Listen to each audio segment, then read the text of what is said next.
I often see operators who explain things poorly and then are shocked and horrified when people are confused or there's skepticism, there's apathy. I'm a big proponent of asking myself, if I'm not getting the reaction that I'm looking for, how might I be contributing? How could I explain this more clearly? How can I be more compelling? How can I anticipate any questions that they might have? You are one of the best teachers of communication I've ever come across. I made a list of people's favorite tactics and frameworks and approaches that you teach in writing. Any tactics you can share for someone to be a little more concise? I think the blast radius of a poorly written memo is way bigger than most people think. If you're just shooting off a message in a Slack channel with 15 other people and it's confusing, you didn't include information you should have included, there's going to be a bunch of back and forth. Whereas if you had just taken another look at it, those 15 people would be off to the races. You have an awesome framework called MOO. MOO stands for most obvious objection. A lot of times we're surprised by the questions that we get, especially in meetings. We feel blindsided when really, if you thought for even 2 minutes about what are obvious objections that I'm likely to get, you often immediately come up with what some of those things are. Are you going to be able to anticipate every single objection? No. But can you anticipate the obvious ones? Absolutely. Today, my guest is Wes Kao. Wes co-created the altMBA program with Seth Godin. She co-founded a company called Maven, which I often collaborate with, which makes it easy for people to host live cohort-based courses. She recently left Maven to launch her own course on executive communication and influence. There's a quote that came to mind after I stopped recording this conversation with Wes by George Bernard Shaw. The single biggest problem in communication is the illusion that it has taken place. By the end of this podcast, if you listen to what Wes suggests, you will be a lot closer to becoming a world-class communicator. If you enjoy this podcast, don't forget to subscribe and follow it in your favorite podcasting app or YouTube. Also, if you become a yearly subscriber of my newsletter, you get a year free of Perplexity Pro, Superhuman, Notion, Linear, and Granola. Check it out at lennysnewsletter.com. With that, I bring you Wes Kao.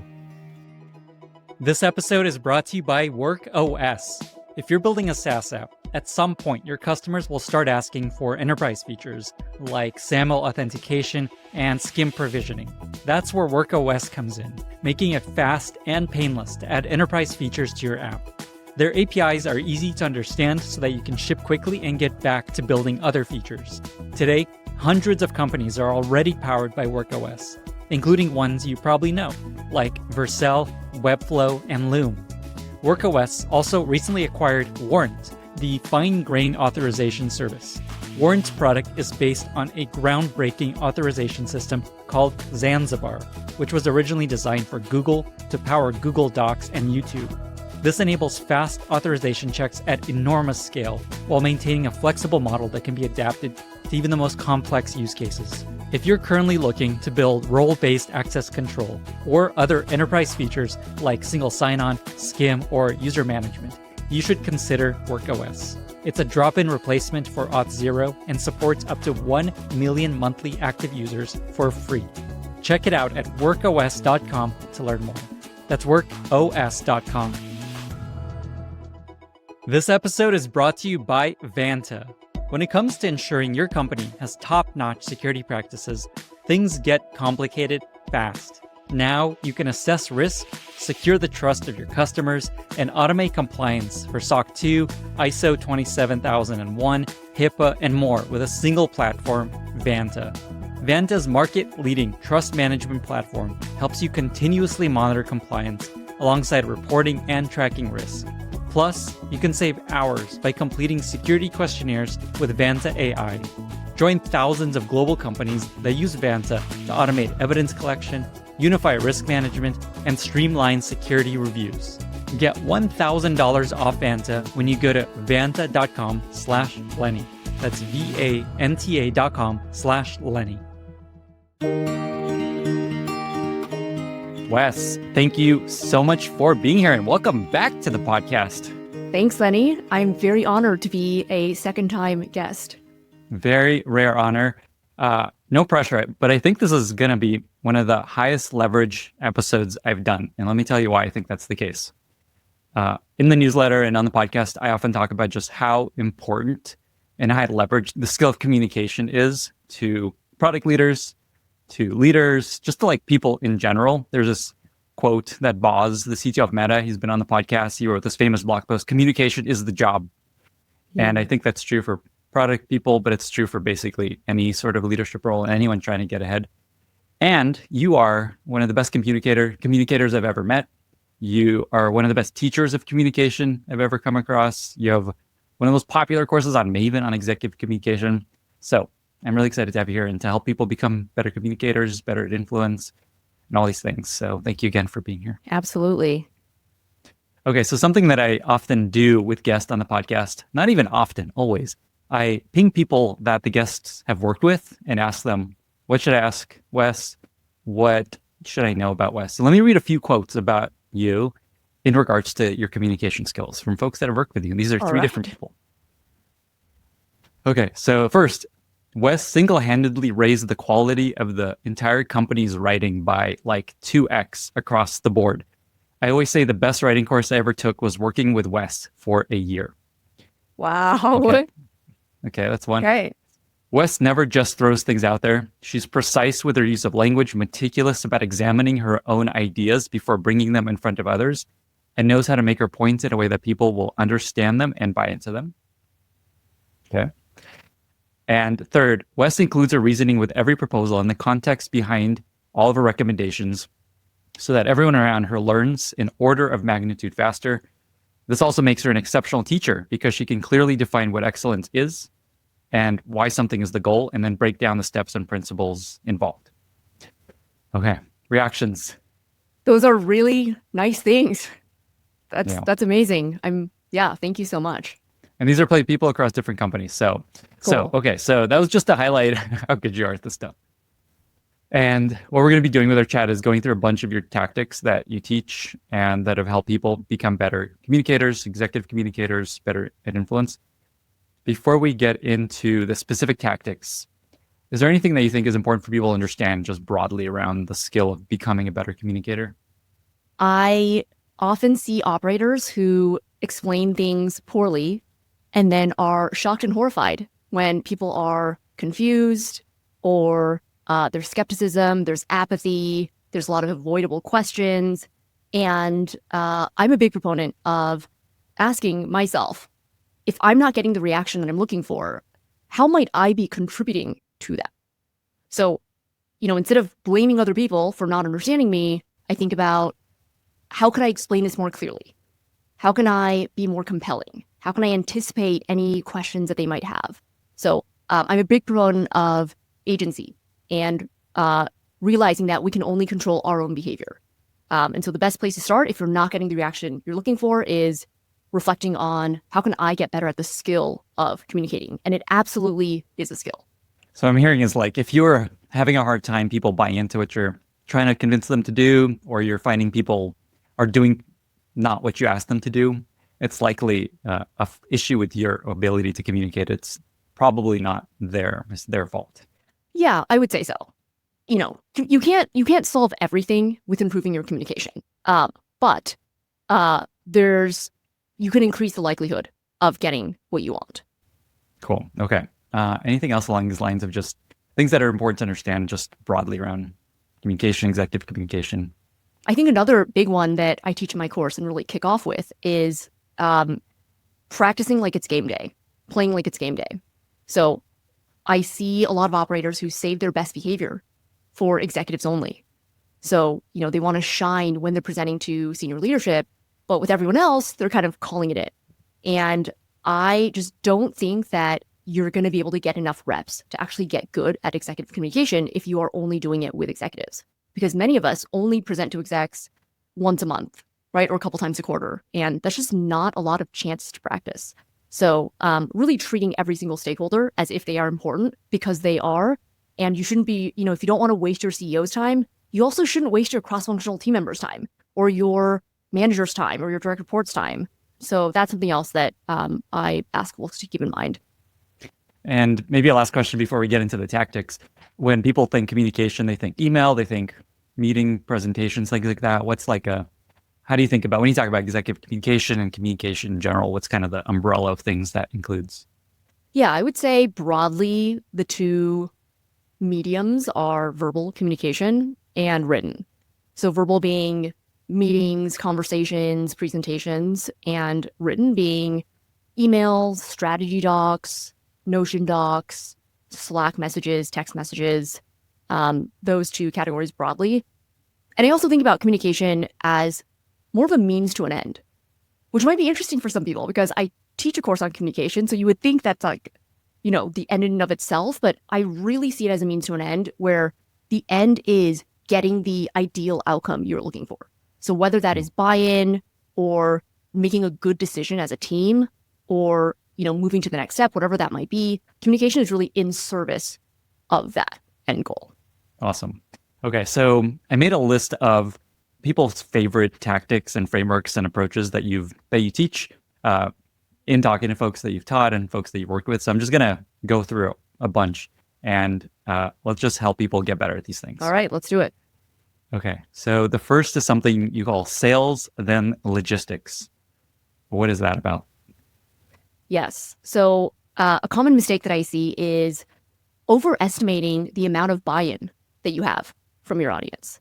So that looks like jumping straight into talking about the logistics, the details of the how to do something, of the process, when in reality, your audience has not yet decided if they even want to do the thing. So, what I see operators do in response then is go even deeper into the logistics and the how, thinking that, if I just explain this more, then that person will want to do it. When really a sales note is different than a logistics note.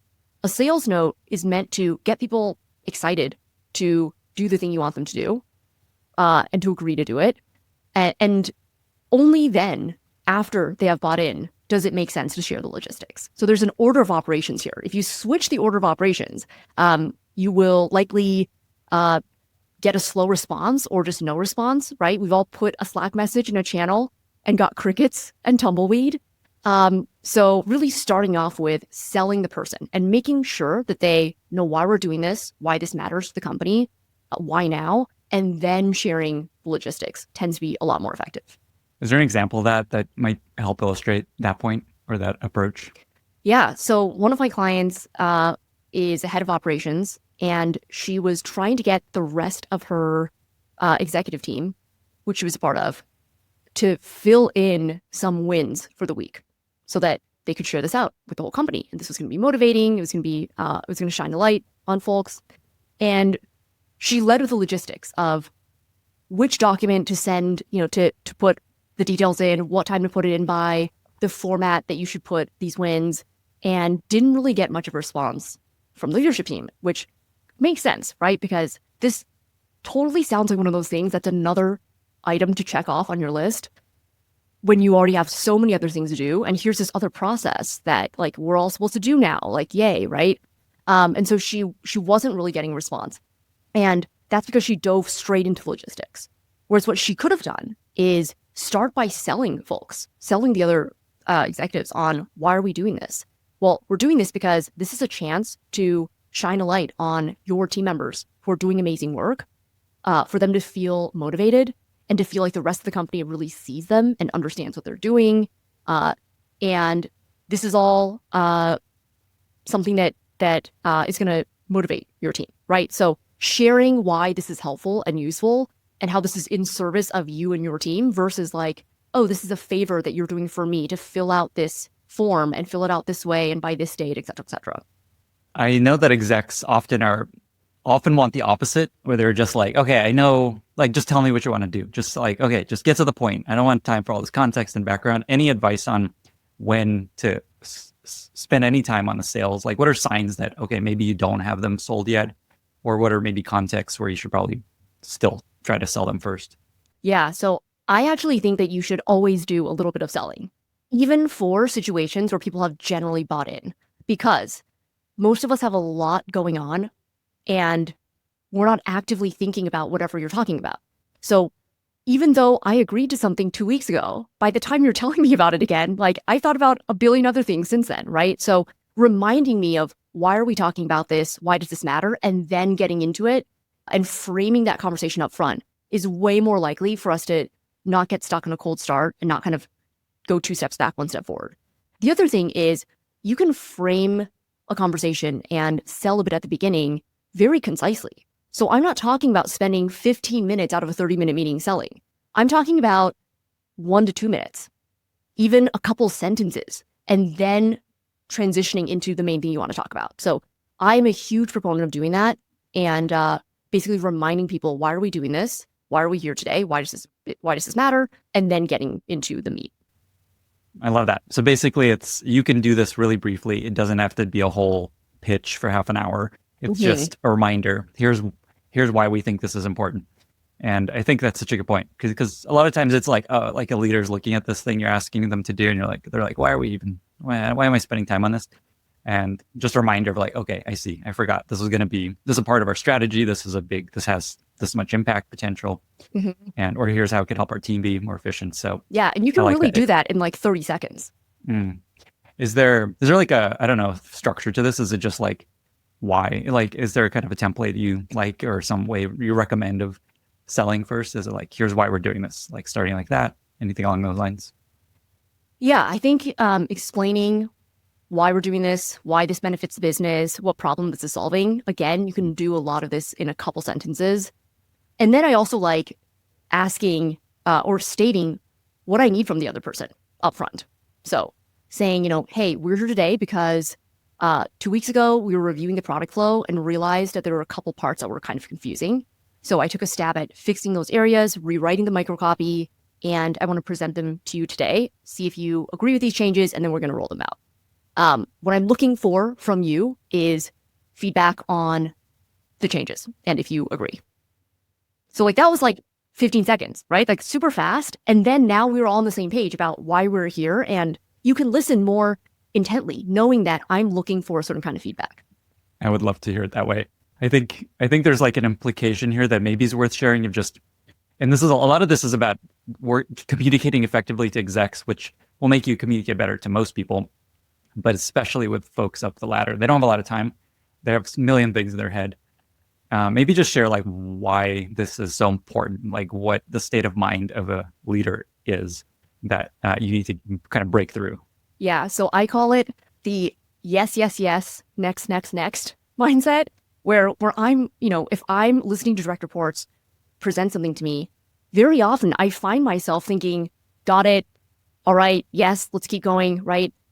And, on the other side of that, I've often presented to executives where I had a 15-slide deck, and execs would do that, and I'd be like, whoa, like I have a whole sequence, I have a whole order, and sometimes they would give me buy-in or make the decision by slide 4, and I'd be like, okay, well, slide 13, I want to show you this great graph I put together, right?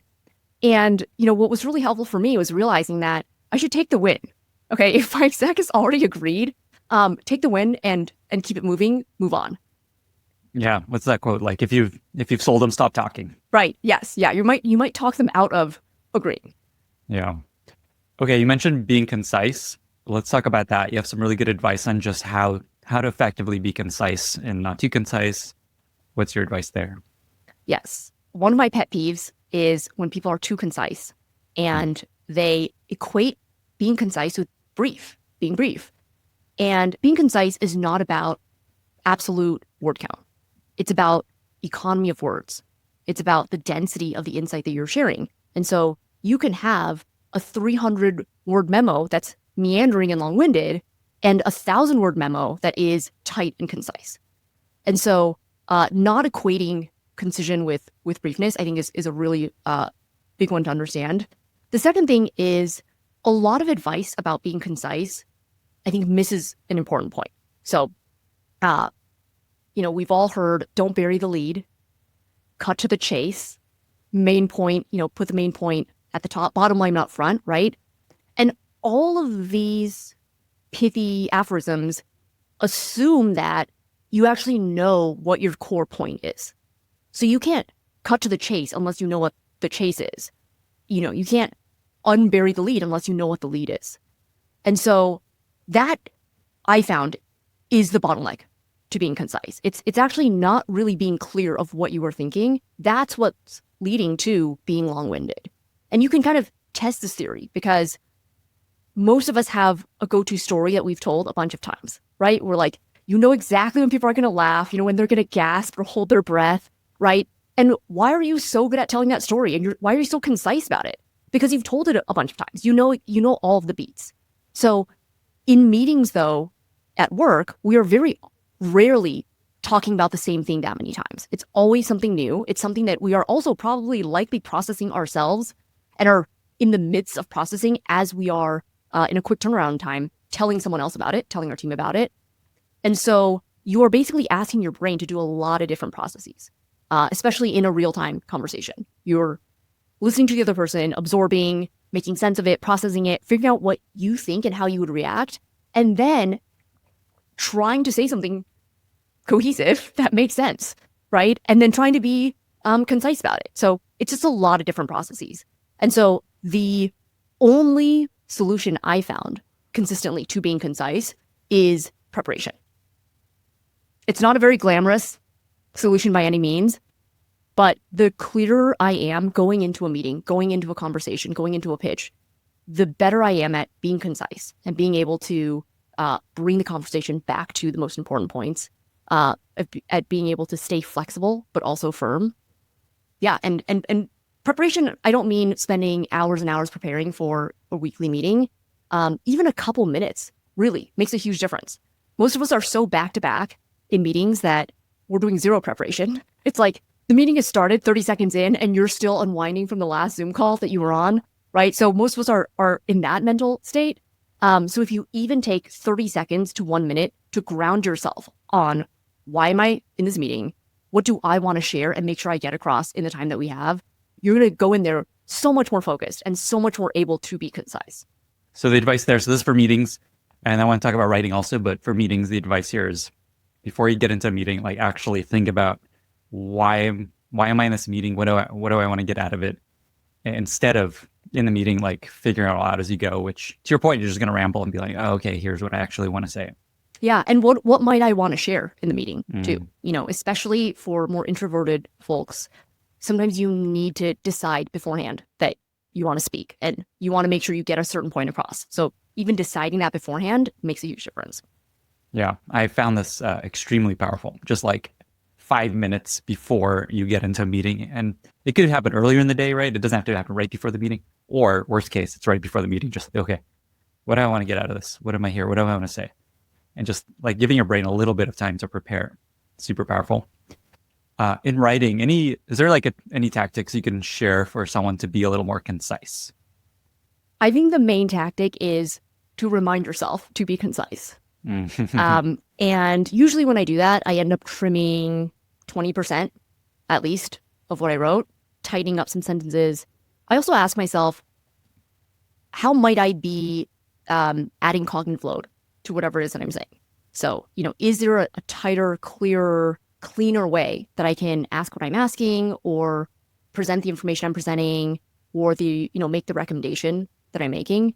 And usually if you even ask yourself that, your brain automatically comes up with stuff. You just see whatever you wrote differently and you're like, oh shit, I should trim this entire paragraph because that's secondary, and maybe you have your primary message in Slack and then within the thread add, some of the secondary stuff, right? So I find that most of us, it's reminding yourself to be concise. And once you think of it, your brain naturally will see places where you can trim.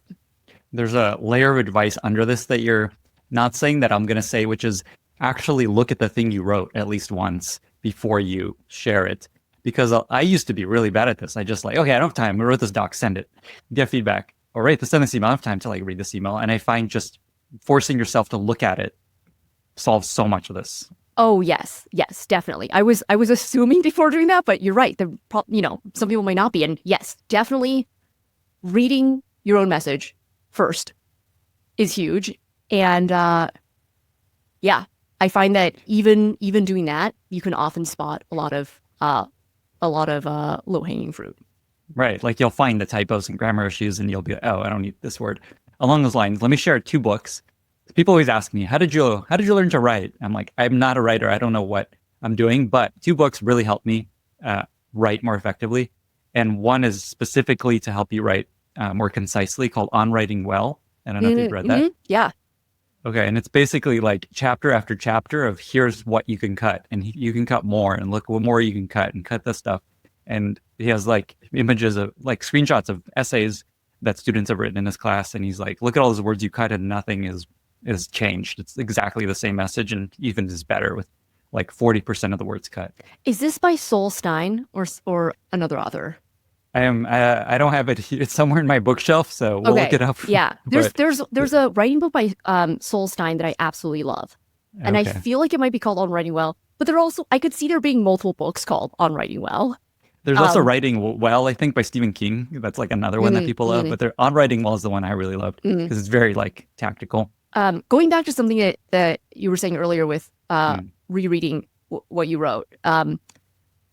I think the blast radius of a poorly written memo is way bigger than most people think.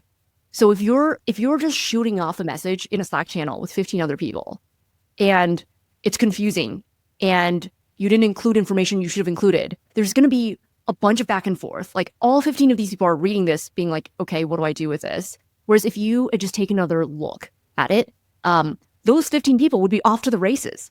Like they would have read your message and then known exactly what to do next or what their part was or what you were looking for from them. So I think about that a lot too. It's not just, me writing this and sending it off. It's who are all the people who are going to come in contact with this message, who are going to refer to it and use it. And if I just take 30 more seconds to make sure that it's clean, how much can I unblock from their work? That's such a good point. I like that. I love that term, blast radius. It's such a good point. Just like there's so much negative leverage in writing inefficiently and concisely. If you spend like inconcisely, I don't know the word is there, but if you just spend like 3 minutes spending a little more time making it more clear, just like the impact and leverage that has, that's such a good point. I looked up the books. It's so funny. Okay, so there's On Writing Well by William Zissner. There's Stein on Writing by Sol Stein, which is what you said you were talking about. And then Stephen King has a book called On Writing. Oh my God. Yeah. Everyone's got the same common title. Same. Not ideal for SEO, but On Writing Well is the one that I love by William Zissner. There's also one called A Series of Short Sentences. If you haven't seen that one, it's a really good rate too. It's just like how to write short sentences and just the power of just keeping sentences short, which I struggle with. Yeah, I like that. Okay, back to our agenda. There's another framework / tactic that I've heard you recommend. It's called signposting. What is signposting? Signposting is using certain words, phrases, formatting, and an overall structure in your writing that helps guide your reader and signals what is coming in the rest of the post. So this is especially helpful if you have a long memo. It adds structure to where are we going and what certain sections of paragraphs are about. So some of my favorite signposting words are, for example, shows that you're about to show an example. Because shows that you're about to share your logic and rationale behind something.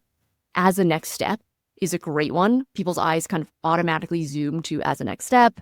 Even first, second, third, kicking off a paragraph with that. You're not needing to rely on rich text formatting with bolding, italics, underlines, and all that craziness. If you kick off sentences with signposting words, you can often signal, here's what I'm about to talk about in this paragraph. These are like power words for clarity. Like there's this whole concept of power words like free and gift. Gift, yeah, for like copywriting. And I these are basically power words for helping your brain see the structure and get to the thing you want to pay attention to. So I'll read back the words you just used. For example, because, as a next step, and then first, second, third. Yeah. You can use signposting in writing and verbally too. So if you're doing a product demo, you might say something like, the most important part to pay attention to is blank. Or the part that we were most surprised by is blank. Or the part that customers are, etc. Right? So you're signaling that whatever comes after this thing is something that you may want to pay attention to. So it's a great way not only to add structure, but to also grab people's attention back if it has strayed sometime as they were either listening to you or reading. Along those lines, I find formatting really helpful here, just like bold and bullets. I know you have pet peeve with too much formatting. How much is too much formatting? I really hate excessive formatting. So, I've seen memos where 30% of the note was bolded. And that just negates the entire point of bolding, because if everything is bolded, then nothing is being highlighted, right? So I think using formatting in general more sparingly than you think you have to is probably a good rule of thumb. I also dislike when people overuse bullets and sentence fragments, phrases in bullets, when they should use complete sentences that actually show the connective tissue between ideas, that show the logical flow of what it is that you're saying. And, it feels faster and more concise to put bullets and fragments, but a lot of times your reader on the other end of that is needing to decipher and interpret and guess what you actually meant. So it net takes longer. And I also think that it can be a little bit of a crutch. It can be a little bit lazy because you are telling yourself that you're being concise, when really, if you had to turn your sentence fragment into a full sentence, a lot of times, it actually is harder than you think, because you realize that you actually didn't really know exactly what you meant. So as you're trying to turn it into a full sentence, you're actually needing to use brain power. So that's I think a great litmus test of was that idea fully thought out? Because if it was, you should be able to really quickly turn it into a complete sentence. And many times you actually aren't. So I see people basically think, oh, I want to make this easier to read, more skippable. I'm just going to throw a bunch of formatting and bullets and turn everything into bullets. And it's not quite that easy of a solution. This is very much along the lines of the whole Amazon 6-page memo where Jeff Bezos just kind of realized if you can't write it out as a long memo and explain yourself in prose, you don't actually know what you're saying. And it's a really good filter for helping people actually crystallize and know themselves. Okay, I see. I don't actually know what I'm doing here. Mm-hmm. And I love this like a microcosm of that. Can you just make a bullet point a real sentence versus a fragment of a sentence? Mm. I'm thinking about as a listener being okay, how do I actually get better at this? So maybe let's take a tangent. I know that you teach a whole course, you do all this stuff hands-on with people to help them actually build these skills.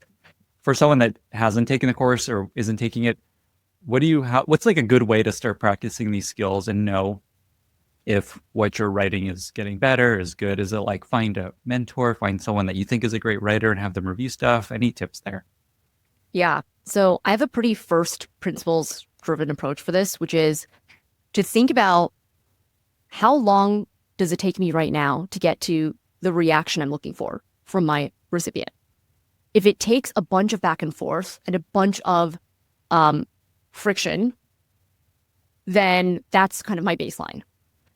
And once you start practicing some of these communication skills, how does that speed up? If you would have had 7 different touch points of back and forth, does that shrink to 2 to 3? Not every point of friction is going to be avoidable, but a lot of it is if you get better at communicating. So I like watching for the reaction and how quickly and how enthusiastically I'm able to get that reaction. And for the things that are working, do more of that.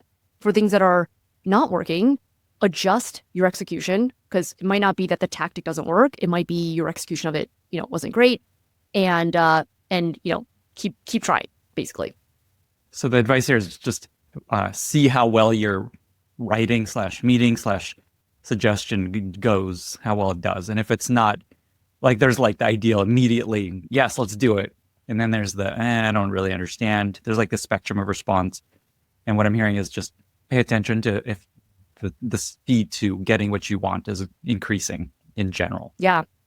Yeah. I don't think that there's any single shortcut on how to get better besides that. I do think that being fascinated by a topic and being excited about it makes it more likely that you're going to find it fun to try all these different things and try different ways to get through to people. So I would approach it with a hypothesis-driven experimental mindset and almost like a game. When I do this, how does that other person react?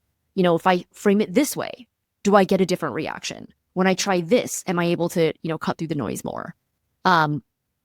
So I really think it's about practicing. And I will say that the way not to do it is to try to incorporate 30 different tactics at the same time and then beat yourself up when you don't remember to do them.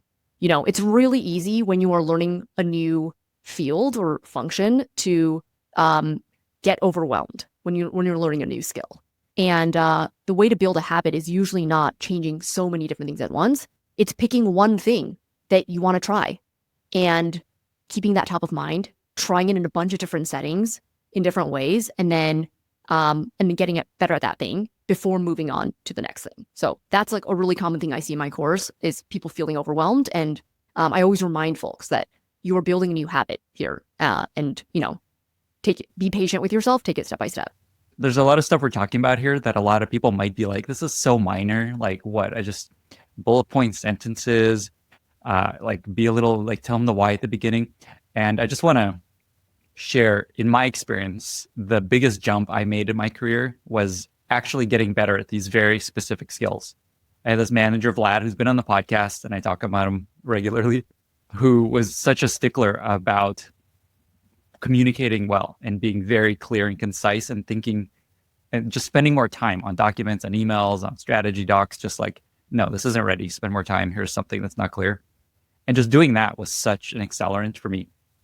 And it's all these little things. That's what's interesting about it. It's like everything seems really minor, but it all adds up to a lot of impact because, to your point, people see it. Okay, cool. I get it. Let's go. Versus like, I don't like this idea. And then it's like, it all falls apart. So I guess any reactions to that? Yeah. All these little things compound and make a big difference. I often hear people think, well, this individual instance, this individual email, the Slack message is not worth spending a couple more minutes on. It's just an email or it's just a Slack message. The problem with that line of thinking is that no one instance of something is ever going to feel important enough to spend a little bit more time on that. And then, but when you zoom out, that's like, well, that's all your work then. This is like literally everything you've touched. This is all your work output then. Because any piece of that process you thought wasn't worth spending time on. And now this is just the quality of your work. And it's not as good as it could be. So yes, like these might seem minor, but A, it compounds. And also B, all the quote unquote big things, everyone else is already doing. So there's not a lot of alpha in that. Whereas if you are paying attention to skills that people think are boring or too basic and realizing that that's a lever that you can pull, that, someone else thought, oh, we're hitting diminishing returns on that. I'm not gonna spend more time on that. But you realize that there's actually more juice left to squeeze there. And you decide to squeeze that juice. Well, now you have extra juice, right? That the other person doesn't have. So yeah, in my experience, I find that people claim the point of diminishing returns way too early. And this isn't just for communication. This is for strategies, tactics, etc. Like they'll try something once, a mediocre attempt and be like, this channel doesn't work. This tactic doesn't work. It's like, really? Because it's working for a lot of other people who are getting really creative with it. I'm not saying that everything has to work for you, but like for you to claim this thing just doesn't work feels a little bit intellectually dishonest. Like it's more likely that your skill level, your creativity, your execution ability was not good enough. And that's fine. Like let's admit that to ourselves, because if we admit that, then we can do the hard work of getting better at those things. It feels like if you really boil this down, the advice kind of comes down to just spend a little more time on all these things you're putting out. I like thinking about it as a little bit more upfront investment. And it is an investment. It's not just time. It's an investment because yes, it takes a little bit longer to make a Slack message a little bit better, but net, if you save a bunch of questions and back and forth and people asking you things that you don't think they should be asking, then by investing a little bit of upfront effort, you've prevented all that from happening. So yeah, it is a little bit more time in the moment, but reaps a lot of benefits down the line. Today's episode is brought to you by Coda. I personally use Coda every single day to manage my podcast and also to manage my community. It's where I put the questions that I plan to ask every guest that's coming on the podcast. It's where I put my community resources. It's how I manage my workflows. Here's how Coda can help you. Imagine starting a project at work and your vision is clear. You know exactly who's doing what and where to find the data that you need to do your part. In fact, you don't have to waste time searching for anything, because everything your team needs, from project trackers and OKRs to documents and spreadsheets, lives in one tab, all in Coda. With Coda's collaborative all-in-one workspace, you get the flexibility of docs, the structure of spreadsheets, the power of applications, and the intelligence of AI, all in one easy-to-organize tab. Like I mentioned earlier, I use Coda every single day, and more than 50,000 teams trust Coda to keep them more aligned and focused. If you're a startup team looking to increase alignment and agility, Coda can help you move from planning to execution in record time. To try it for yourself, go to coda.io/Lenny today and get 6 months free of the team plan for startups. That's coda.io/Lenny to get started for free and get 6 months of the team plan. Coda.io/Lenny. You mentioned Slack. I have a great quote also about you that I didn't read that I'm just going to read right now from someone that worked with you.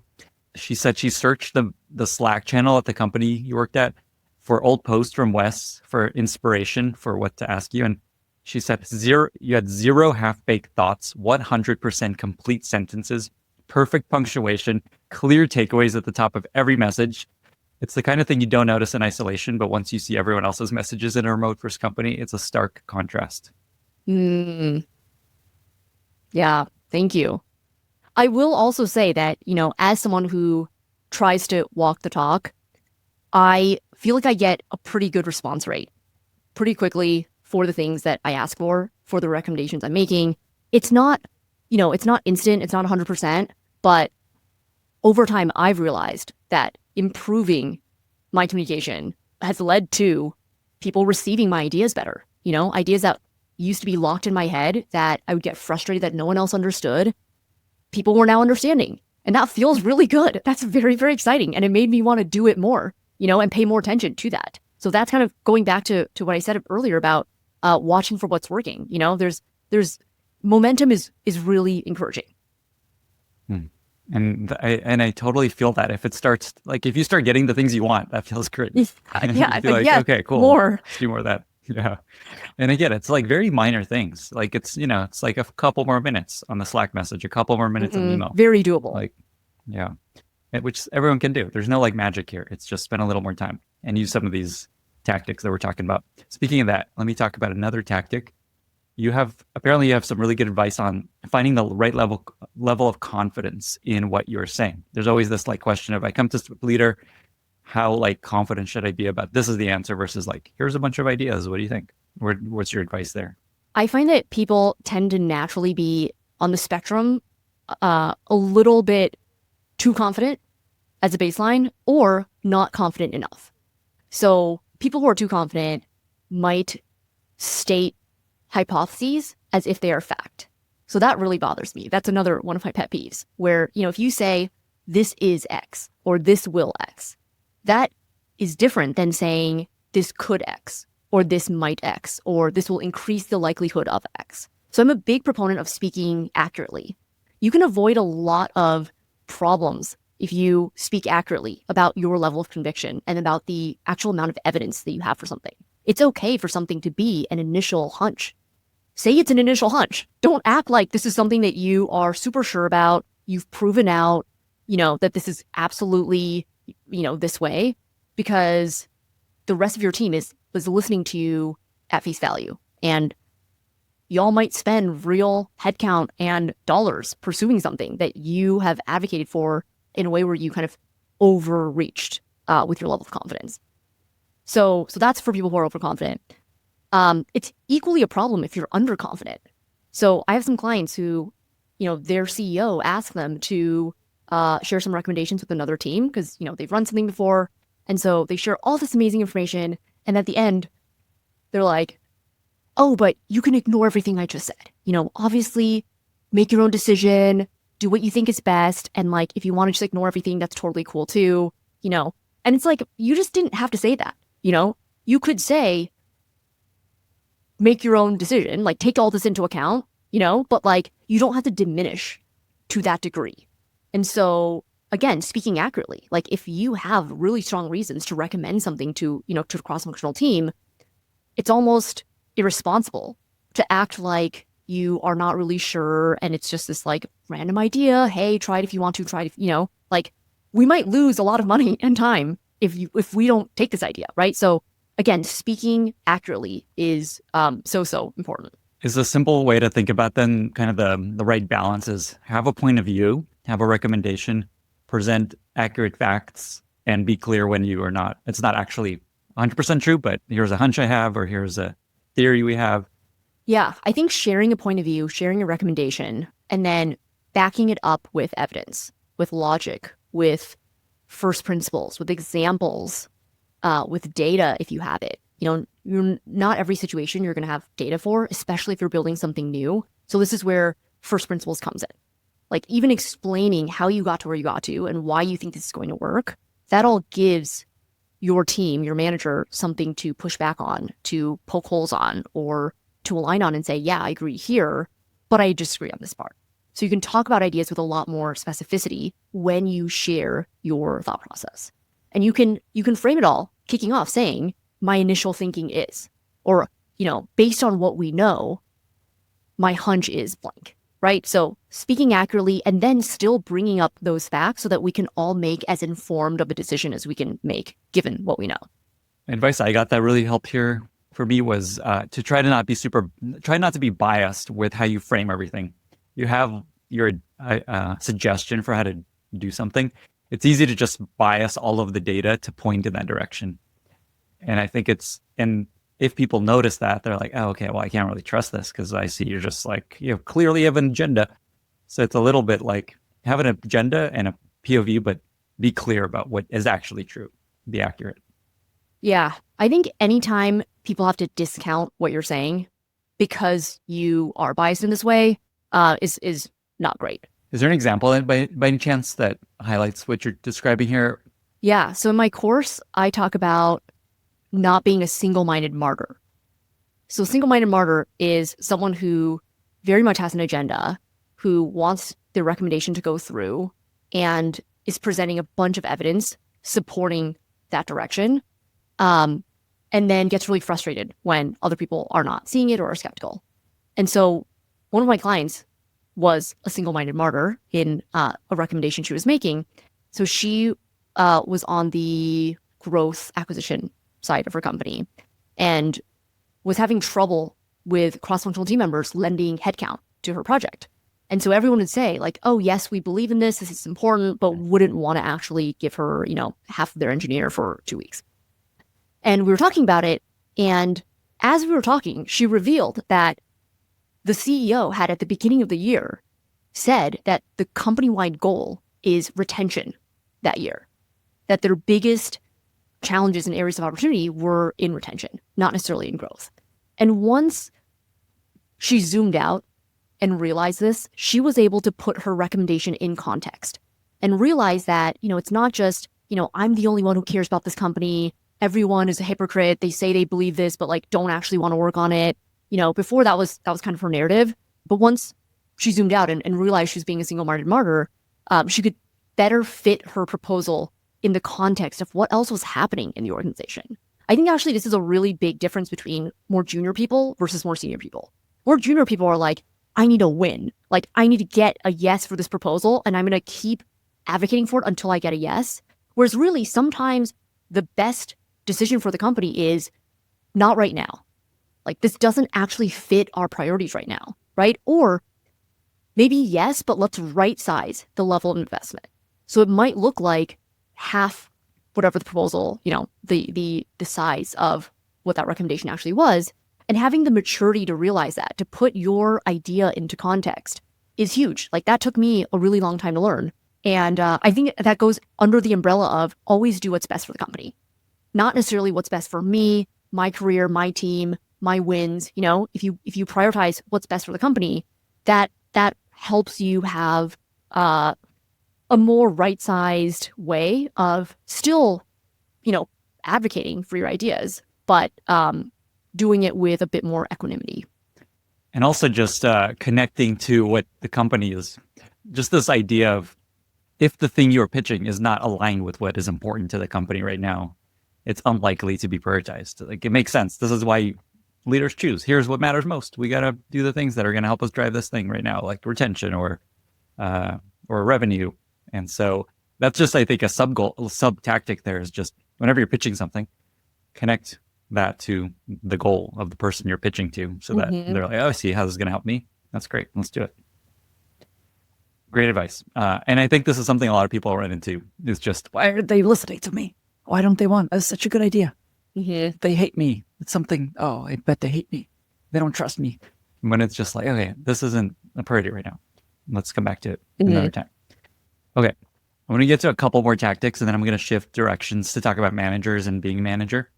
You have an awesome framework called MOO. What is MOO? What does it stand for, and what is it all about? MOO stands for most obvious objection, MOO.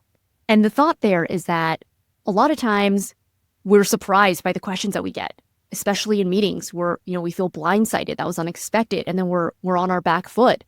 When really, if you thought for even 2 minutes about what are obvious objections that I'm likely to get when I share this, you often immediately come up with what some of those things are.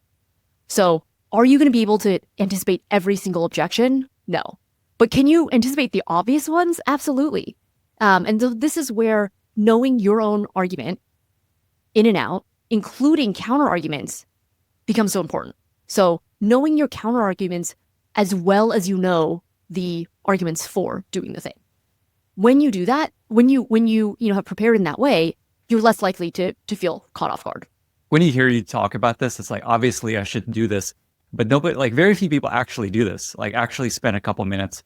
Okay, here's what I'm going to pitch. Even a couple seconds, really, like even a couple seconds, your brain will think of something. Is there a story or an example of this that you share that highlights this idea of the power of MOO? I use MOO multiple times a day, every day. Every single day. Like literally whatever I'm about to say, I think, how might someone disagree with this? Or what might an objection be? So whatever it is I'm writing, saying, it's a really good mental filter because it encourages you to think a couple steps ahead in kind of a structured way, right? Like if I'm about to say this, the person may then say this to me. Well, if I take that into account, I can volunteer that, that information up front. Or I can frame it in a way where they're less likely to think that that's an issue. And so it's muscle memory for me at this point, but this might be something we include at the end as something to start with, but putting MOO on a Post-it, most obvious objection, what is someone likely to object about? And then just keeping that top of mind. It's a great way to train yourself to be, to empathize with your audience and with your recipient. We all say that and we all know we should do it, but for me, this is a really tactical, concrete way to do it. I think what's great about a lot of the tactics you're sharing is not only is it going to help you communicate it better, but it helps you actually think and crystallize it better for yourself because you may realize, oh, that's a really good objection. Like, oh, the objection is probably going to be this won't drive enough impact for the business. Oh, that's a great point. Maybe I should not pitch this right now. Yeah, it definitely helps shape your own thinking. I think communication and thinking are so much more interrelated than we think. I think people think there's the thinking as phase one and then communicating the thinking. And the reality is a lot more intertwined. And I loved your example there that thinking ahead to what might be the most obvious objection actually then prompts you to realize that maybe there was a gap in what you were planning to present. And then you now have an opportunity to strengthen that pitch before you say it out loud. There's a quote I've highlighted on this podcast a number of times that I love that is exactly along these lines by Joan Didion. I don't know what I think until I write it down. I know exactly that feeling. Okay, so there's a couple more things that people have shared that you are amazing at helping them get better at. One is just keeping your cool and staying calm during very high stakes real-time conversations when things maybe aren't going your way or you disagree with someone. Any advice on that? It feels like you're really good at this. I think one thing that tends to throw people off is putting a lot of pressure on themselves to get the exact right answer. So if they are asked a question and they don't know the answer, a lot of people will then kind of freak out. And I was taught early in my career that if you don't know the answer, you should say, let me look into it. I'll get back to you. So that's a fine approach. It's definitely better than making something up, right? So definitely don't make something up. But if you are more experienced and have some confidence in your subject matter area, just saying, I'll get back to you is sometimes a missed opportunity. You can ask for a bit more information to be able to continue the conversation in that moment. So, let's say that your exec says, what percentage of users came from mobile last month? And you don't have that number off the top of your head. So person A says, I'll get back to you, let me look into, I'll get back to you.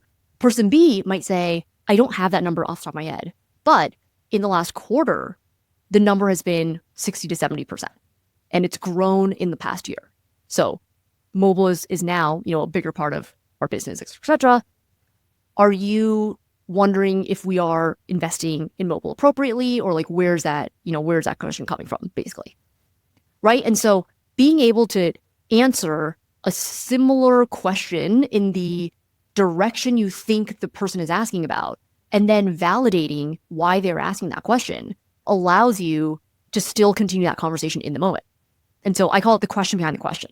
Sometimes you get a question, but underneath there's a deeper underlying concern. And many times people don't even know that it's there, right? It's subconscious. So it's not nefarious. They're not withholding anything from you.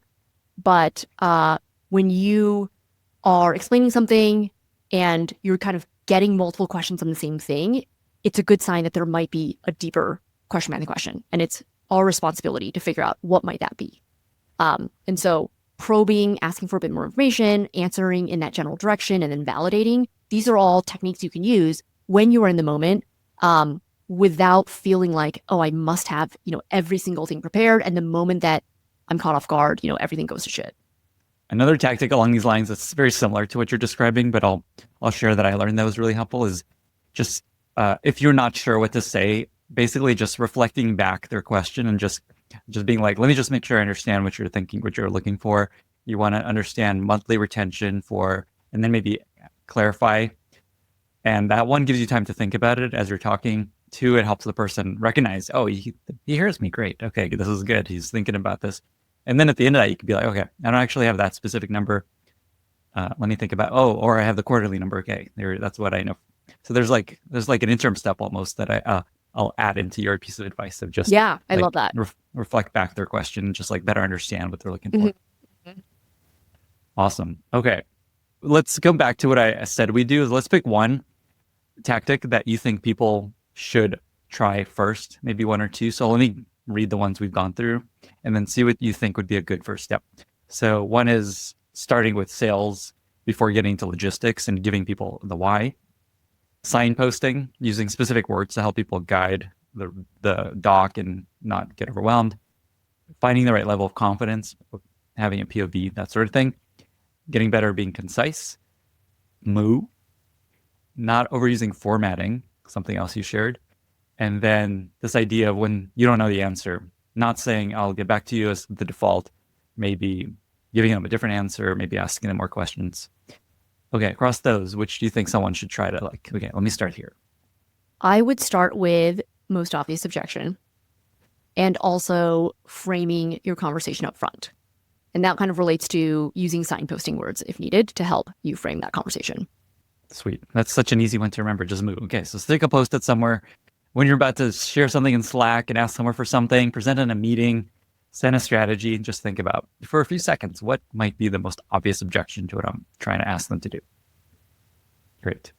Okay, so let's talk about management. And there's kind of two sides to it. Being a manager and being a person reporting to a manager. You have a bunch of really good advice here. One is around managing up. One of my most popular posts in the early days was advice for managing up and just how important it is. What advice do you have for someone to get better at managing up? Why is that even so important? Why do you think people maybe underappreciate how important it is to manage your manager, let's say? One of the most common myths about managing up that I definitely felt early on in my career was that I would have to manage up if I were more junior, but eventually I would outgrow it, that I would get senior enough that I would no longer have to do it. And it was a rude awakening that no matter how senior I got, managing up, I not only had to manage up, it actually became more important. So I think managing up is one of those skills that if you invest in learning it, it serves you now and for the rest of your career. And I realized that many senior people are actually the best at managing up. That's partially how they got to be so senior in the first place. But also, the more senior you get, the less likely that your manager is going to give you really well-defined tasks and problems on a silver platter and ask you to solve them. You're going to be dealing with more ambiguity, and you're going to be dealing with sometimes a mandate like make this number go up or like create this division, right? Where you need to manage up and make sure that your leader, your manager, is in the loop about what you are about to try and what you're about to do, and make sure that they're aligned. And so for me, realizing that managing up is something that is ongoing and that it shifts and evolves and looks different as you go in your career, that was a big unlock for me. Just that even as you, like if you become even a VP, if you become a director and still something you want to invest in, any specific tactic or advice for how to manage up well? The biggest one is to share your point of view. So this, some people are surprised by because they think I'm going to say, do a weekly recap of the tasks that you worked on or what you contributed. And that is a good idea. If you want to do it, you can do it. But I think the more highly leveraged way to contribute and manage up is by being more vocal about sharing your point of view. When you just ask your manager, hey manager, what should we do? You're putting a lot of cognitive load on your manager to need to think about the problem, think about potential solutions, craft the solution, and then tell you what to do. Whereas if you instead said, hey manager, here's what I think we should do. How does that sound? Where do you see gaps? Am I thinking in the right direction? You give them something to build off of. And that reduces the amount of mental lift that they have to put forth. And so sharing your point of view more readily, backing it up with evidence, that's a wonderful way of making your manager's life easier. And also showing that you are an active, rigorous thinker who is thinking strategically about the business. You're not just waiting to be told what to do. You're not expecting them to figure things out and then tell you. You are actively looking around the corner, trying to solve problems, forming hypotheses in your mind, observing and noticing things. And again, sharing your point of view doesn't mean that you have the perfect answer. You can share that, hey, I've noticed this problem popping up in a couple of different places. Here's what I think might be happening. Or when you share a report, don't only share the report and expect your manager to come up with insights and takeaways. You should look at the report too and point out insights and takeaways. So it's really changing that posture from more reactive and more waiting to be told what to do or kind of staying in this narrow box to being willing to share your recommendation, your point of view, share what you're noticing. And this is something that even junior people can do. I was going to say exactly that. I think not only is it something junior people can do, this is a really good way to get promoted and to take on more leadership opportunities. You coming to your manager with, here's something I think we should do. Here's a perspective I have. Here's an opportunity. Because that's what, like, if you were in charge, you're like, how awesome would it be for people to come to me with amazing ideas and have clear recommendations that sound great? Like everyone wants that. So if you can do that, amazing. Who wouldn't want that? But then it's interesting is similar to how writing helps you crystallize your thinking. You coming in with a recommendation forces you to really think deeply about it because that's putting your reputation online. So there's like a second order effect of it makes you actually spend more time on the thing and be clear about why you think this is a good idea and do more research. So a lot of wins here. There are a lot of situations where you might have the most visibility into a problem. You might have the most proximity into an issue.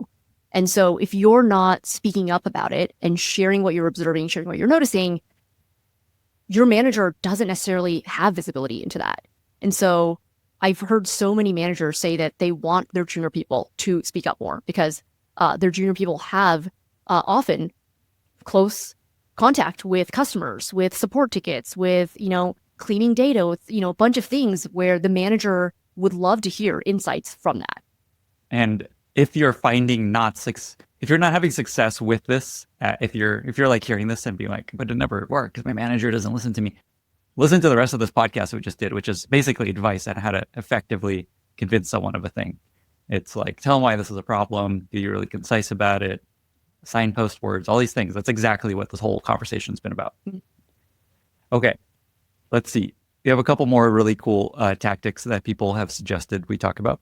One is how to give feedback well, how to do better, how to be more effective at giving feedback. What's your advice there? I have a framework called strategy, not self-expression. And so the idea here is that most of the time, by the time we are giving feedback to someone, we have been frustrated for a while. I used to be very conflict averse, so I would wait and try to convince myself that I wasn't bothered by something until I really couldn't hold it in anymore. Then I would schedule a one-on-one with a coworker to tell them the feedback.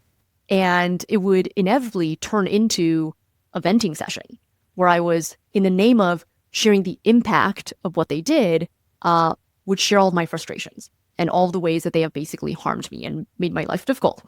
And this would be very counterproductive because the person would either feel like shit and feel really demoralized, or they'd get really defensive and they'd want to argue with me about how what they did actually was like not that bad, or it was partially my fault too, or whatever. And so I realized that a better way of giving feedback is thinking about motivating the person's behavior change. The goal is behavior change. So if that's the goal, trim everything else that you were about to say that does not actually contribute to that goal, and only keep the part that will make the person want to change, help them understand the benefit to, them as well as to the people around them. And so usually for me, that's trimming 90% of the initial stuff that I want to say and really keeping only that 10%. And that's made a really big difference. Whenever I am giving constructive feedback of any kind, I always keep that in mind. And when I don't do it, I almost always regret it. Someone close to me in my life has very is working on the skill, which is like there's just like I want people to know how they messed up. Justice, I need this to be fair.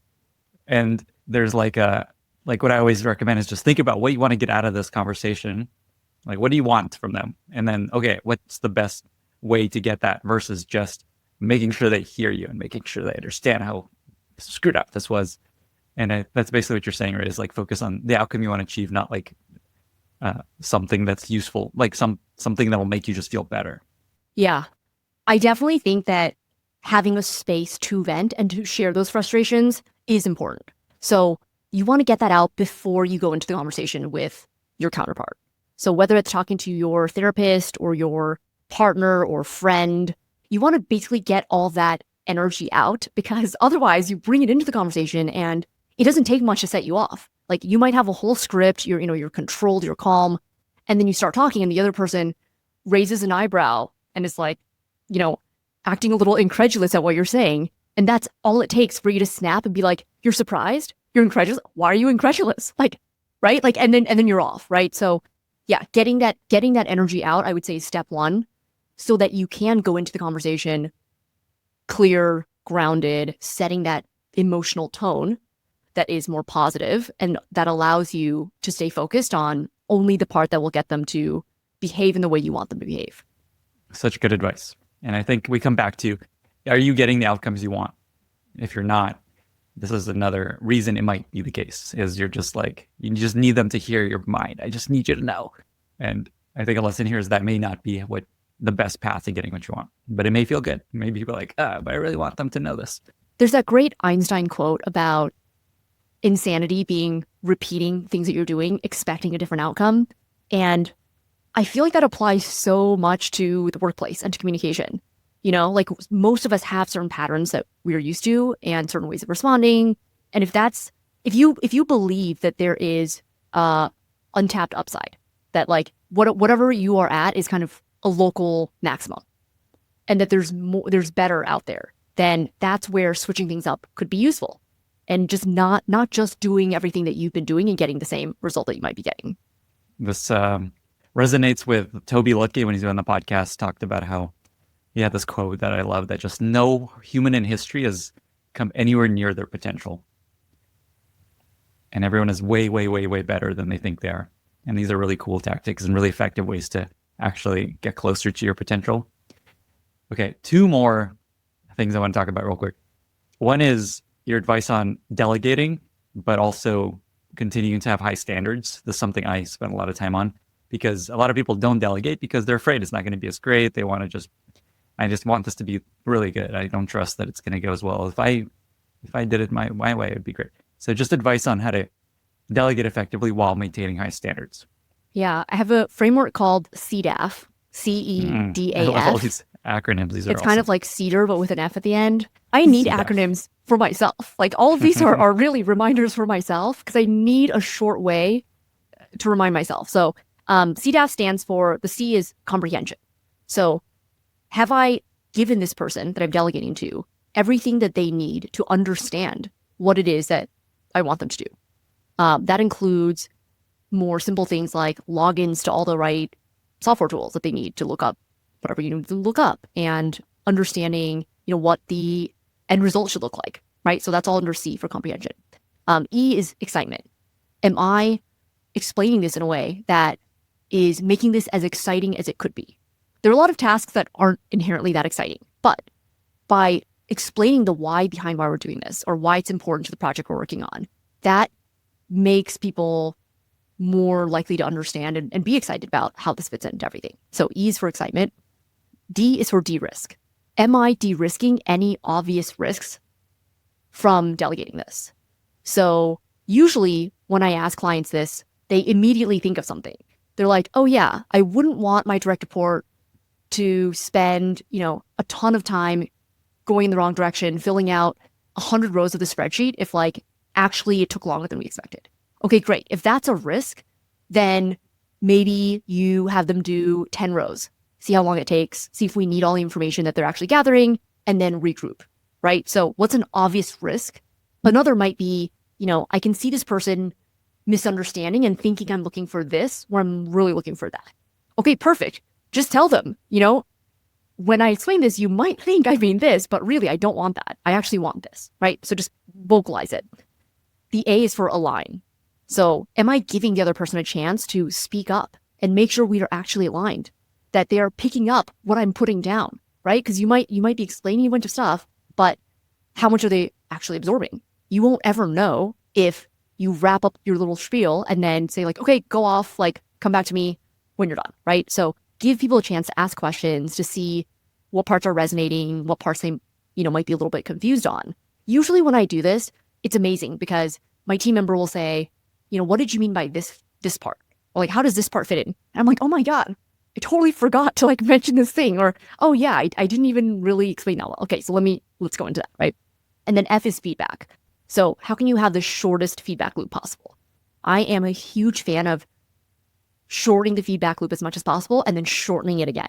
So even within that initial conversation where I'm delegating something, instead of waiting a week, what if we waited a day and checked in on the initial direction that person was going? And let's do it even more. What if after I finish explaining, at the end of that conversation, we brainstormed a couple things that person wants to do? So within this same conversation I'm delegating, I'm already getting a sense of, where do you want to go with this? Once you start, do you see any bottlenecks, And so just really keeping that feedback loop super tight. I found that when I run through the CDAF acronym, there's usually one letter that I could amp up a little bit more. I didn't really put much thought into making this exciting for the person. How can I connect this to their career goals or to the company's priorities this quarter or to something else, right? So it's a nice mental checklist. So much of your advice comes back to this idea that we've touched on a couple of times, which is spend a little bit more time up front. Is that how you described it? A little more time up front? Yeah, a little bit more time, a little bit more of an investment. Up front to save you tons of time later. Okay. So as you describe this, I don't know if you're realizing this, but you're basically just helping people work better with AI and agents. This framework is exactly, I think, what people need to effectively delegate to this future world of this agent world of society of agents doing work for us. So it's exactly what you, it's basically you're going to be delegating to these agents in the future.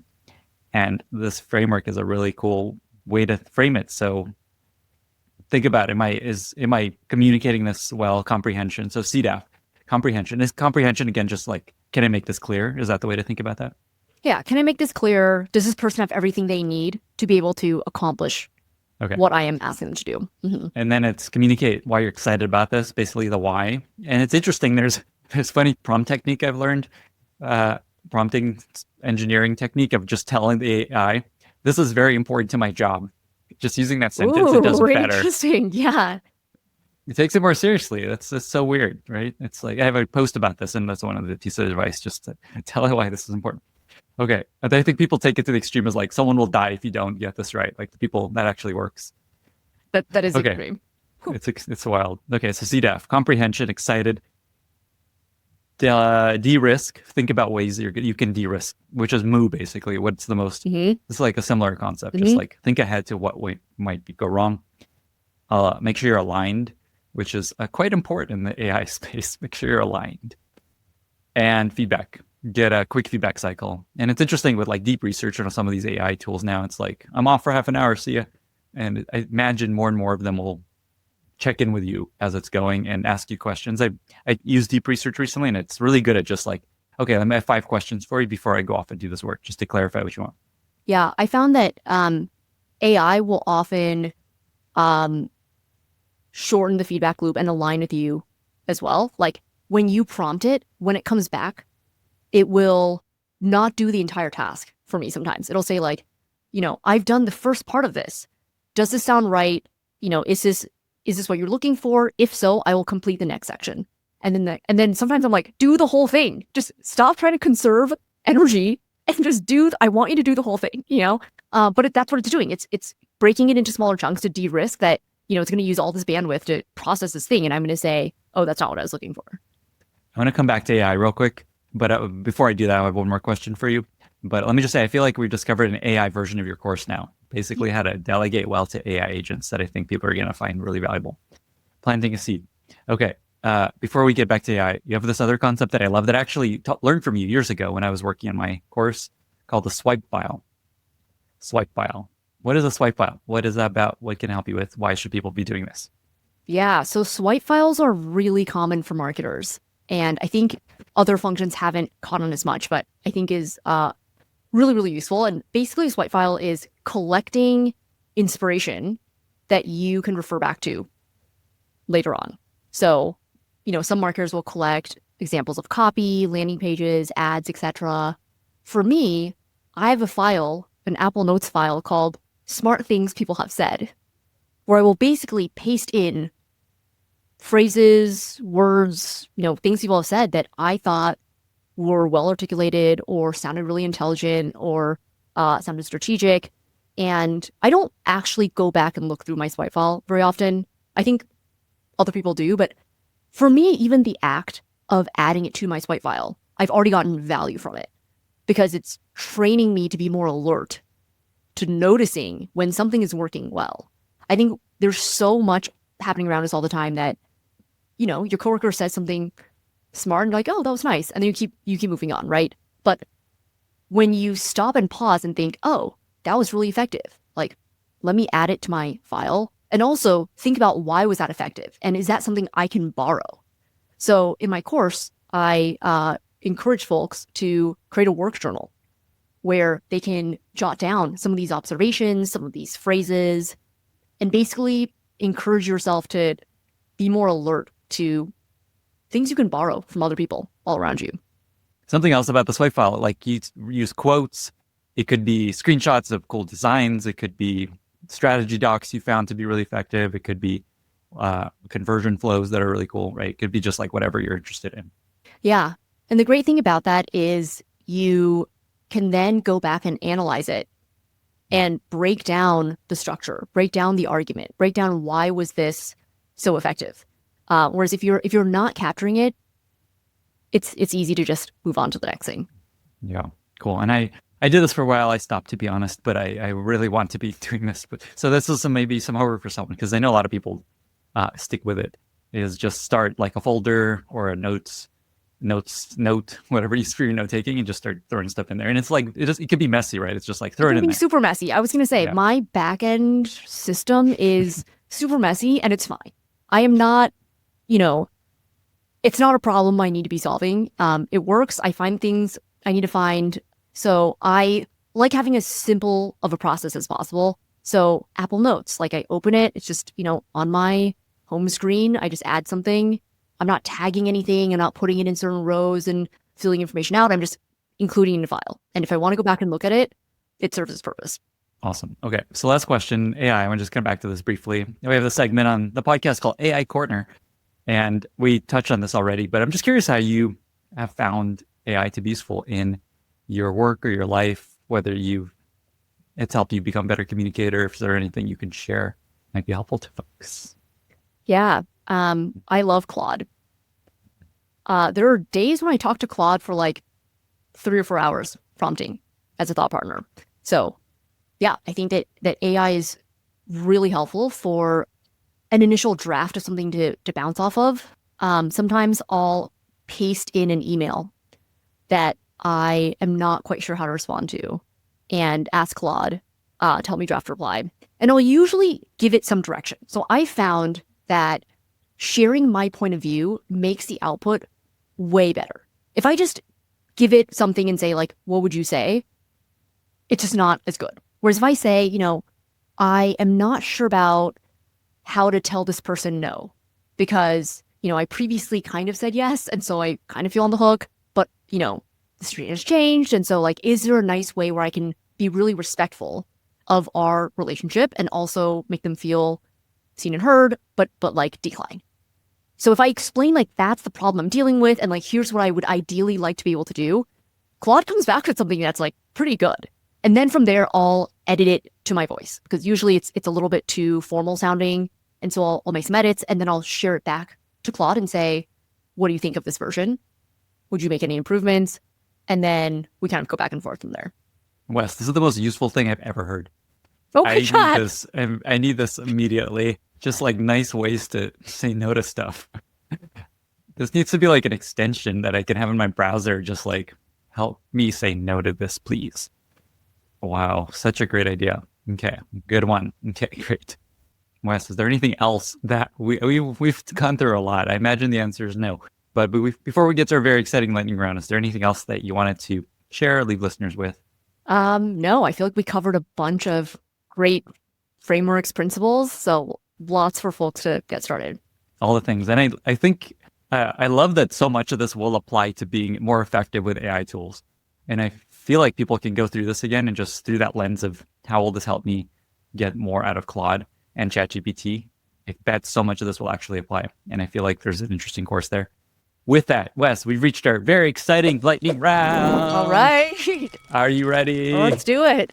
Okay. First question. What are a couple books that you recommend most to other people? One is High Output Management by Andy Grove, which is a classic.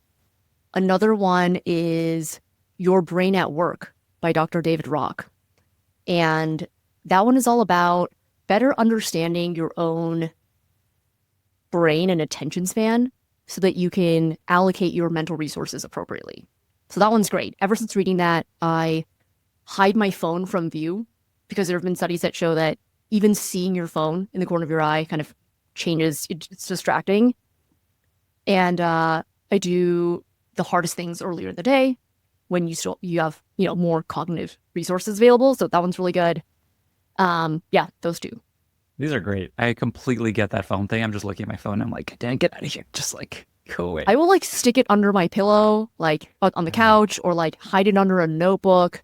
It's huge. I'm always hiding my phone, so it's not in my line of sight. I think Ariana Huffington has a product you can buy that's like a little bed for your phone that you put to bed before you go to bed in a different room, and it has a charger attached. Oh, that's cute. So cute. So cute. I don't know if I need a separate bed for my phone, but yeah. But it's like a ritual, I guess. There's some theory behind it. Okay, next question. Favorite recent movie or TV show you really enjoyed? I love anything by Harlan Coben on Netflix. Basically, I don't even remember any specific movies or a TV series. But anything he puts out, he's an author, and then they've turned a lot of his books into mystery thriller TV series, and anything he puts out becomes number one on Netflix. And I appreciate that he gives the people what they want, that he knows his craft, he knows his genre, and he just has so many bangers. And like, I don't remember any specific one, but if it's a Harlan Coben show, I know it's going to be good. I'm looking at a list now. I just Googled real quick. So it's all like scary stuff, right? Yeah, they're like mystery thrillers. And I think he does a good job playing with time and revealing information over time. And like, it's usually something about someone's past that is like now coming to haunt them. And so he'll skip between present day to the past and then like slowly reveal stuff. And there's always a twist at the end. There's a page, the Harlan Coben collection on Netflix that we'll link to that has all this stuff. I've never heard of this, so this is great. Next question. Do you have a favorite product you recently discovered that you really love? I recently started using an electric toothbrush, and it's been kind of life-changing. So my husband got one, and then a couple weeks later, he gifted me one, and I was like, wow, this is actually really nice. Are you a Sonicare person or Oral-B person or something else? It's Oral-B, but I've not tried any other brand. That was one that our dentist gifted my husband this electric toothbrush because he did Invisalign. And I'm sure Invisalign is like every dentist's dream, right? Like, margins. Yeah. I feel like every time I get a cleaning, the dentist is like, so have you thought about, are you interested in Invisalign? I'm like, no. And so like when they get a yes, I'm sure they're really excited. And then they lock you in with the brand locks you in with these replacement toothbrush heads that are way more expensive than they should be. So it's a whole razor and blades, ink cartridge and printer model here. So I was kind of horrified by how expensive these replacement heads were. But you got a free toothbrush. I think they're all B is what I use, but I think that's what the Wirecutter recommended, but it's so loud. I don't know if like one of them is just really loud. I think it's the Oral-B, but it's better apparently. So I went with Wirecutter, but it's like it's so loud. I feel like there needs to be a Wirecutter for like good design and experience versus just the optimal efficient version. Anyway, let's keep going. Do you have a life motto that you often find useful in work or in life that you repeat yourself, share with folks? Yes, I actually have many, but I'll share two. One is everything takes longer than you think. So this applies whether you are calling customer support for something or running an errand or building your career, building skills. I find it's useful to add buffers for yourself. And this applies for launches too, right? Everything, just assume it will take longer than you think, and you'll be less stressed. That connects to everything we've been talking about. Just spend a little more time up front to make it. And maybe if you spend more time front, it'll take less time than you think. The other one is a riff on Always Be Closing by Glengarry Ross. It's always be selling. So this does not mean pawning your wares, but rather putting forth effort into convincing the other person of whatever your recommendation is. Love them. Okay. Final question. So you've been a long time, I hate this word operator, but I guess that's the way people describe this, where you just been working at companies, building companies, and you recently left that to become creative person, started a course on Maven, you do executive coaching, things like that. Any just lessons or a lesson from that jump that might be helpful to folks that are maybe thinking about that? I think when you are an in-house operator, there's a lot about your role that you have a little bit less control over, basically. Like there's just certain things you have to do because it comes with the territory. Whereas when you are a solo operator, running your own business, doing your own thing, you have a lot of freedom to craft your work around only your strengths, only the part that you are really good at that adds a lot of value for other people, where there's market demand. And so for me, there was a bit of a shift where when I realized that I could craft my business, my work around only the part that I'm best at. And that can be a narrow ass slice. Like that's actually really, really freeing. And so I would encourage folks to think about what is the thing that you are, extremely good at that people find super valuable, the part that you love doing most, if you could, not do all the other stuff you don't want to do. And how can you think about doubling down on that? That's such an important point, and that the Claude tip you shared of how to say no well is such an important ingredient into that, because so many things come at you and are interesting and enticing that it's hard to decline, that you realize, why the hell am I doing this? I can actually control where I spend time, and why did I say yes to this? I actually credit you with helping me come to this realization. I mentioned you on a podcast the other day, about this, because do you remember when Maven was launching an important feature? I think it was like our marketplace or something. And I had asked you if you wanted to go on Clubhouse to be part of our launch. I don't remember that, but I'm sure I said no. Okay, yeah. You said no. You said no. And I was like, wow, out of curiosity, what's the thought behind it? And you said, I'm going to bastardize this, but you could correct me, but you essentially said, I don't really like doing live public speaking type things. And I've been fortunate enough to build a career where I can write, I do my podcast and kind of work only on the part that I love doing. And so I'm okay saying no to these other, really interesting opportunities. And I remember at that time thinking it was so groundbreaking that like you could say no to something that was legitimately a cool opportunity, and be really confident about it because it wasn't your core competency. It wasn't like the thing you are best at. And I've really kept that in mind when opportunities come my way of like, am I excited about this? Is this what I'm really good at? Can I shine in this setting? Because when you are solo, like you get to choose the settings that you want to be in. That's such a cool story. I don't exactly remember that, but I'm 0% surprised at what I said. And the way I put it now, when folks invited me to stuff like this, is I just find the ROI on my time is so not worth doing a talk, doing a fireside thing, doing another podcast. It's just like, if I can spend more time on this newsletter and the podcast, the leverage is so much higher than just doing a talk, because that takes so much time. And so I just have this like template now that basically says what I sent you.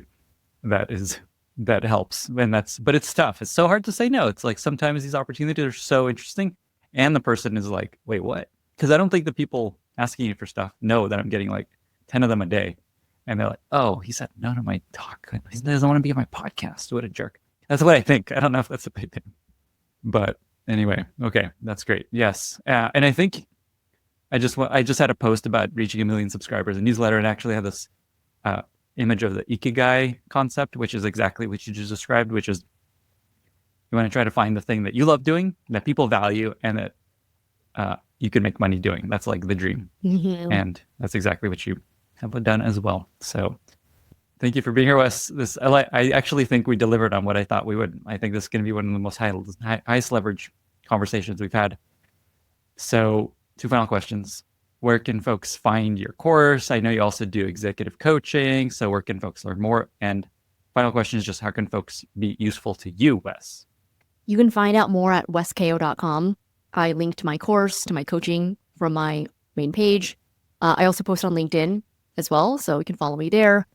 And I'm always looking to meet fellow operators who nerd out about communication. So if you put any of these principles into practice, I'd love to hear about it. Awesome. And then we'll do that in the comments. They can DM you. I don't know. What's the best way to reach you, on the website or Twitter? Yeah. Bunch of platforms. Website, all the places. Mail, okay, cool. LinkedIn, okay, cool. DM me. Yeah. There we go. Wes, thank you so much for being here. Yeah. Thank you so much, Lenny. Bye, this everyone. Was fun. Thank you so much for listening. If you found this valuable, you can subscribe to the show on Apple Podcasts, Spotify, or your favorite podcast app. Also, please consider giving us a rating or leaving a review, as that really helps other listeners find the podcast. You can find all past episodes or learn more about the show at lennyspodcast.com. See you in the next episode.